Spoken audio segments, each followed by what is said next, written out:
Can we clone Lionel Messi? In a word, yes. At the moment, we are constantly cloning other organisms, rats and mice in labs. We are also cloning horses, deers, and many other animals. Can we clone a human? We have the technology to do this. The most famous story of cloning came from Dolly the sheep, where scientists were able to take the DNA from mammary cells, put it into an egg that had its nucleus removed, and to grow an animal out of this, which was virtually genetically identical to its mother. At that time, we didn't really have the technology that we have now, because to be able to like sequence whole organisms at that time, it took decades. Whereas now, with next generation sequencing technologies, we're able to do this in a matter of days. So could we do the same with Lionel Messi? Could we do the same thing to a human? Yes, we can, and we do have the technology, as we've proved. However, just because you have an organism that is genetically virtually identical to its mother, it doesn't mean that it's going to be phenotypically identical. There are many other issues. There are the like epigenetic issues. There are its actual phenotype, environmental issues. What you could do is to have another Messi, nurture it in exactly the same way as what Messi grew up with, having the same kind of training, having the same kind of foods, having the same kind of influences, but that doesn't guarantee that phenotypically he would be exactly like Lionel Messi, or he'd be able to play like Lionel Messi. So you have the lack of genetic issues. You also have mother issues, for example telomeres. So like if you were to take the DNA from Lionel Messi now, put it into a cell, you would have the DNA of a 25-year-old. Because telomeres, which are the end parts of your chromosomes, actually shorten with age. It's exactly the same process that happens in cancer. So at the moment we are working on how to reverse this process of telomere shortening. There are labs in the world that are working on this related to cancer, but it also has other implications, for example the anti-aging processing. So we have the technology, yet we are still very limited in actually producing an identical Lionel Messi. So yes, it can be done, but at the moment we just don't have enough technology to be able to produce a 100% carbon copy of Lionel Messi.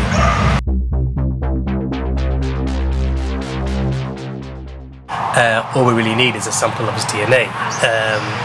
Dolly the sheep, for example, actually showed that like with any cell from any part of the body, you could really be able to clone another organism. All the information in the DNA is actually able to form any part of the body. So really all you need is just a sample of his DNA.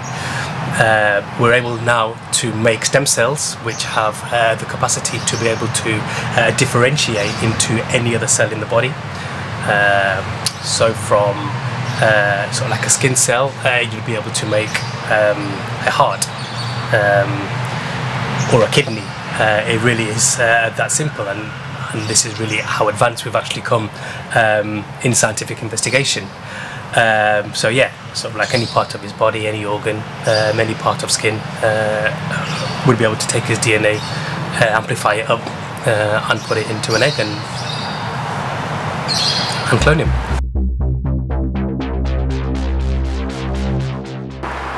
At the moment it sounds like science fiction, because it probably wouldn't be just one gene that you'd be looking for, but a whole set of genes that actually makes Lionel Messi what he actually is. But what we are doing at the moment is, in the labs, is to be able to regenerate organs. For example, in the lab we can regenerate hearts, we can regenerate kidneys, especially after things like heart attacks and cancer. So taking this technology and finding a Lionel Messi gene, you'd most probably at the moment be able to make a Lionel Messi heart, a Lionel Messi brain, a Lionel Messi left foot. But then why stop there? I mean, what you probably could do is also make the perfect footballer, have the composure of Xavi, have the height and the strength of Gerard Piqué, have the guile and the agility of Andres Iniesta, and then the absolutely amazing skills of Leo Messi. So, I mean, maybe in the future you'll be able to go to the FC Barcelona club shop and say, could you implant me a Xavi heart, or make me a left foot as Leo Messi? I mean, I could actually see this actually happening. It could be done, but the actual limitations are very similar to those of cloning Leo Messi. There are loads of things that you have to sort of like go over, but in terms of technology and scientific knowledge, we do have this at the moment. So maybe finding a gene that is just only Leo Messi would probably be very difficult, but there are other possibilities that is really foreseeable.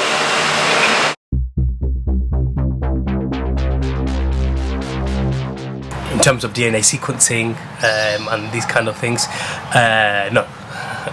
But what Xavi meant when he's talking about the DNA, Barça DNA, is more of a behaviour, more of a style, or of a way of playing. It was Paul Robertson, who was a famous player for Liverpool and now a presenter for Canal Plus, that actually said that if you show me 50 kids in a park, I'll be able to show you the 2 that play for Barcelona. That is how unique the Barcelona football players from an early age to the first team are actually trained and play. So Barça DNA is much more than just sort of like a sequence of DNA. It's more of a behaviour, it's more of a style of being, of a style of playing, which transcends any kind of scientific investigation. It's more of a feeling, it's more of a love for your team, for your country, for your city. And this is what makes Barça DNA Barça DNA.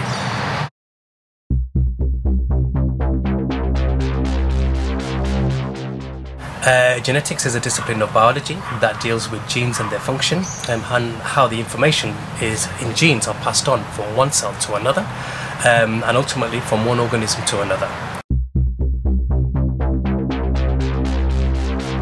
And my job is to basically analyse genetic and epigenetic changes in cancer patients and use this information to find diagnostic and therapeutic tools to halt or to stop the spread of cancer.